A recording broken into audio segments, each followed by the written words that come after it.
Terima kasih kepada pendeta dan jemaat yang sudah memberikan bagi saya waktu yang indah ini di malam sembahyang untuk kita boleh beribadah, boleh melayangkan doa-doa, dan boleh mendengarkan akan firman Tuhan.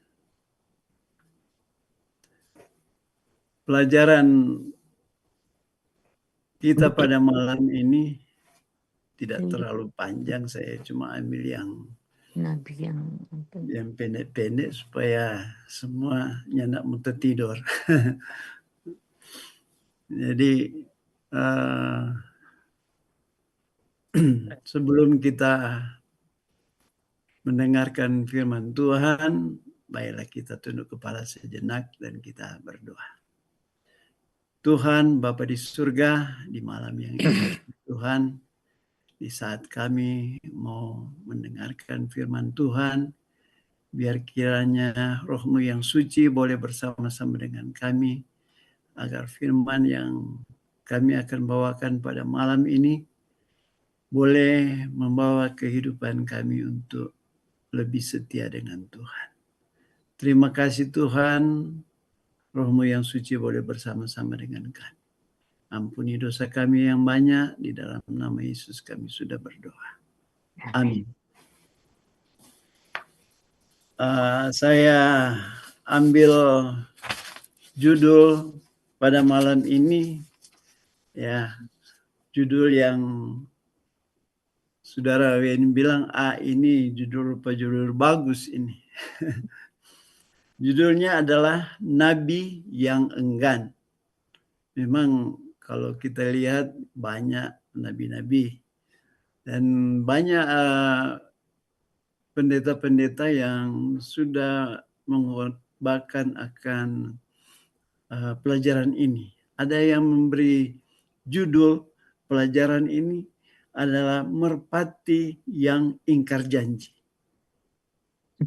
Ada yang memberikan judul merpati yang ingkar janji. Tapi bagi saya malam ini, saya ambil judul Nabi yang Enggan. Dan mungkin kita sudah banyak mempelajari tentang Yunus.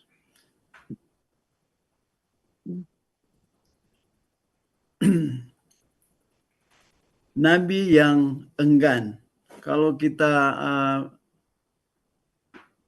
melihat di dalam Alkitab bahwa Yunus ini cuma ada 4 pasal. Dan pasal ini cuma pendek-pendek semua. Tidak banyak orang yang tidak banyak tulisan mengenai Yunus.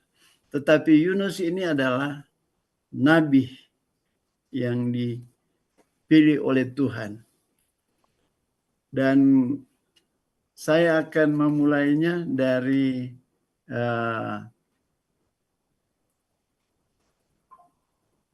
pasal pertama di dalam Alkitab, dalam buku Yunus, mengenai Yunus mengingkari panggilan Tuhan. Di dalam ayat 1 dikatakan bahwa datanglah firman Tuhan kepada Yunus bin Amitai, demikian, bangunlah, pergilah ke Niniwe, kota yang besar itu, berserulah terhadap mereka, karena kejahatan telah sampai kepadaku.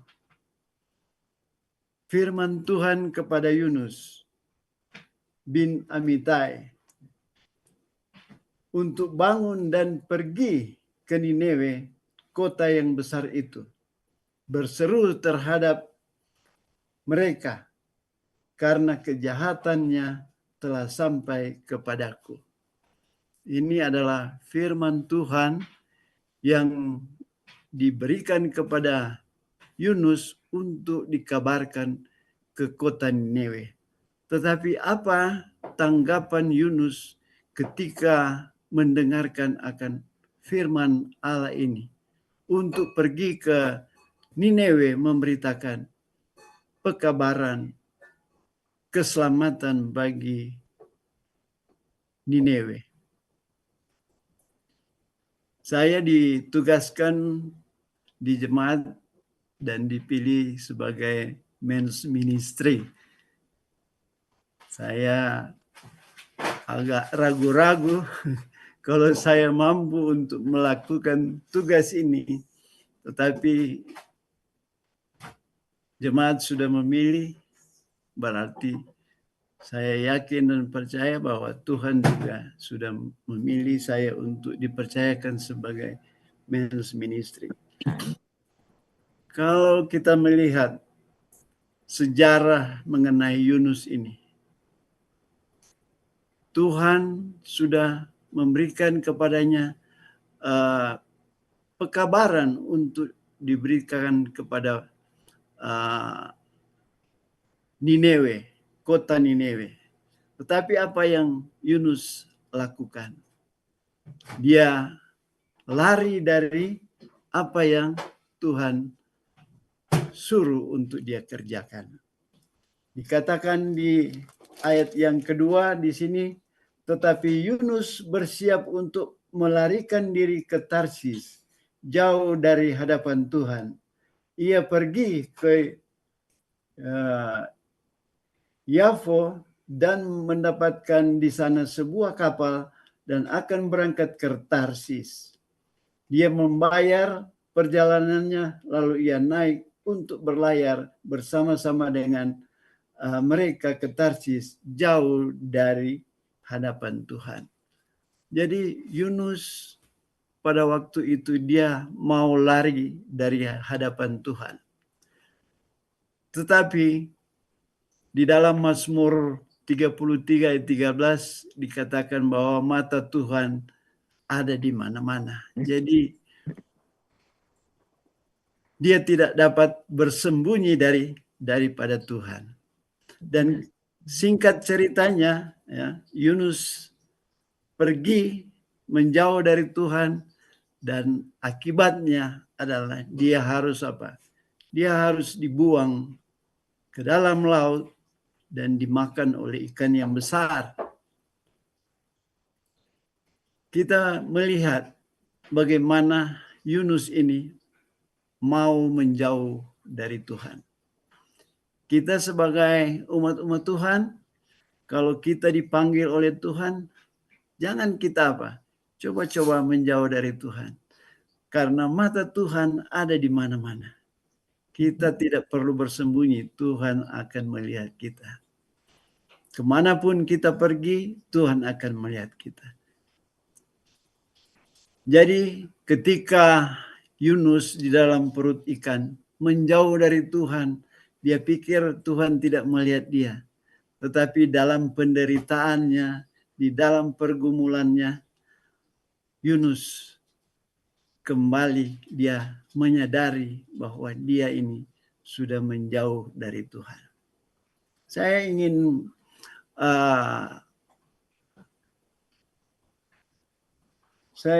untuk melihat bagaimana pertobatan Yunus ketika dia menghadapi banyak masalah dalam perjalanannya menjauh dari Tuhan. Di dalam Yunus pasal 2 dikatakan di sini Yunus berdoa kepada Tuhan. Yunus berdoa kepada Allah dari dalam perut ikan, dari dalam pencobaan, dari dalam kesusahannya, dia berdoa kepada Tuhan dan Tuhan tetap mendengar. Bagi kita juga manusia, kalau kita jauh dari Tuhan, kita mendapatkan masalah, kesusahan, kita datang kepada Tuhan dan Tuhan tetap mendengar kita. Walaupun kita dalam keadaan jauh dari Tuhan, Tuhan tetap mendengar akan seruan doa kita. Dan kita melihat di sini bagaimana kesusahan dalam kesusahan Yunus berseru kepada Tuhan dan Tuhan menjawab akan seruannya. Dan mendengar semua suaranya. Dikatakan bahwa Tuhan, kau lemparkan aku ke tempat yang dalam, ke pusat lautan. Lalu aku terangkum oleh arus air karena gelora dan gelombangmu melingkupi aku. Itulah penderitaan-penderitaan yang dihadapi, yang dialami oleh Yunus pada waktu itu. Dan dia berkata, telah terusir aku dari hadapanmu. Mungkinkah aku memandang lagi bait-Mu yang kudus? Segala air telah mengepung aku, mengancam nyawaku. Samudra raya merangkum aku. Lautan membelit kepalaku. Di dasar gunung-gunung aku tenggelam ke dasar bumi. Pintunya terpalang di belakangku untuk selama-lamanya. Ketika itulah Engkau naikkan nyawaku, dan dalam liang kubur, ya Tuhan Allahku. Ketika jiwaku letih lesu di dalam aku, teringatlah aku kepada Tuhan, dan sampailah kepadaku doaku kepadamu. Mereka yang berpegang teguh pada berhala kesia-siaan, mereka yang meninggalkan Dia, yang mengasihi mereka dengan setia. Tetapi aku dengan ucapan syukur, aku mempersembahkan kepadamu apa yang kunasarkan, akan kubayar keselamatan adalah dari Tuhan. Jadi inilah pertobatan daripada Yunus ketika dia berada di dalam perut ikan. Sehingga Tuhan mendengar akan isi hatinya, dan Tuhan membawa ikan yang besar itu ke pinggir lautan dan memuntahkan Yunus. Tetapi nasar Yunus bahwa dia akan memberitakan pekabaran ini kepada Nineve, kepada penduduk Nineve. Dan singkat ceritanya, Yunus berjalan dari lorong jalan, dia memberitakan akan firman Tuhan. Dan akhirnya kita tahu bersama, kota Nineve itu bertobat oleh mendengarkan akan firman Tuhan.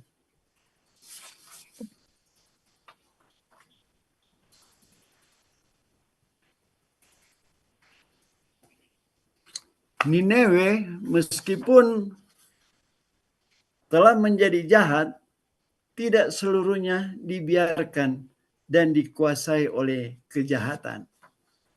Dia yang melihat semua anak manusia merasa bahwa di kota itu banyak yang sedang mencari-cari sesuatu yang lebih tinggi dan lebih baik. Allah menyatakan dirinya sendiri kepada mereka dalam cara yang tidak keliru. Kalau bisa menuntun mereka kepada pertobatan. Alat yang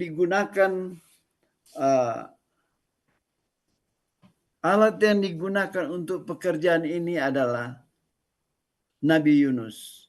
Kalau saja sang nabi menurut tanpa bertanya-tanya, maka ia tentu terhindar dari banyak perjalanan pahit. Dan tentunya mendapat berkat melimpah. Namun saat Yunus putus asa, Tuhan tidak meninggalkannya. Melalui serangkaian cobaan dan pemeliharaan ilahi yang aneh, keyakinan sang nabi terhadap Allah dan kuasanya yang kekal dibangun kembali. Sekali lagi hamba Allah ditugaskan untuk memperingatkan Niniwe. Sementara Yunus memasuki kota itu, ia segera mulai menyerukan akan pekabarannya. 40 hari lagi, maka Niniwe akan ditunggang balikkan. Inilah pekabaran bagi kota Niniwe. 40 hari lagi, maka Niniwe akan ditunggang balikkan. Dari jalan ke jalan ia pergi menyerukan peringatan di kota Niniwe. Pekabarannya tidak sia-sia.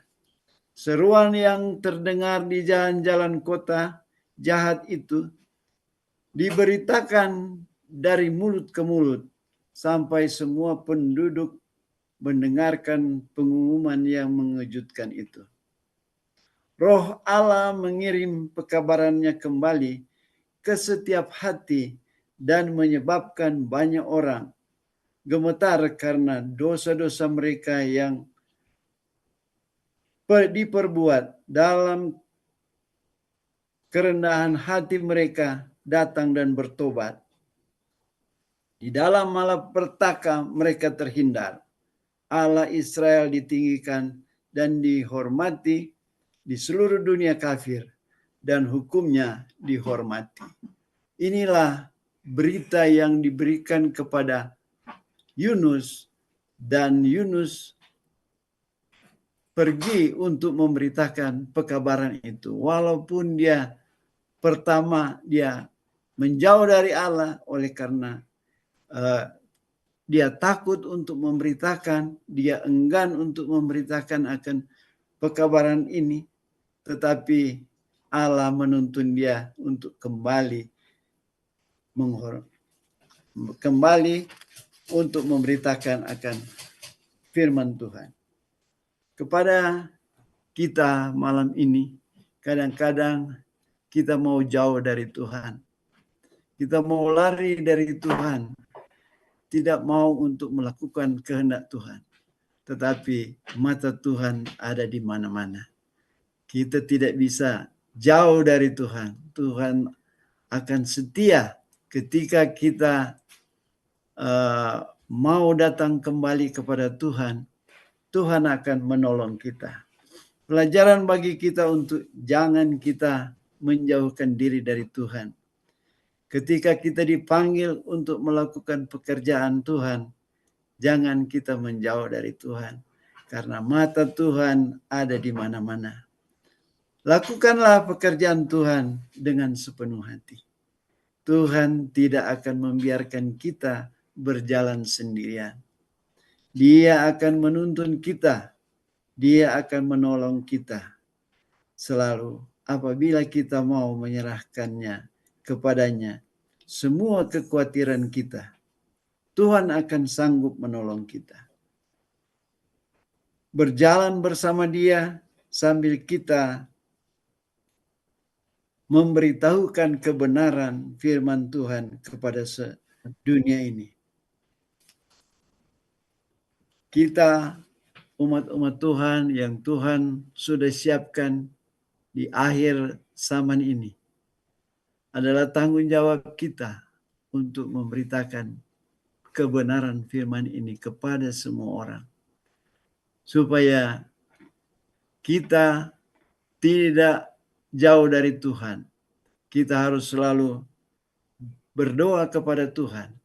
Dan Tuhan akan menolong kita. Di dalam kesusahan apapun kita, di dalam menjalankan akan kehendak Tuhan, akan firman Tuhan, Tuhan pasti akan menolong kita. Tuhan akan selalu melihat akan umat-umatnya. adalah doa dan harapan kita supaya kita selalu bekerja bagi Tuhan apapun adanya hidup kita. Kita ini adalah manusia yang penuh dengan kelemahan dan dosa, tetapi kalau kita datang kepada Tuhan, Tuhan akan selalu mendengar akan keluhan kita. Tuhan akan selalu mendengar akan doa kita. Doa-doa yang sudah kita layangkan tadi, pasti Tuhan akan mendengar.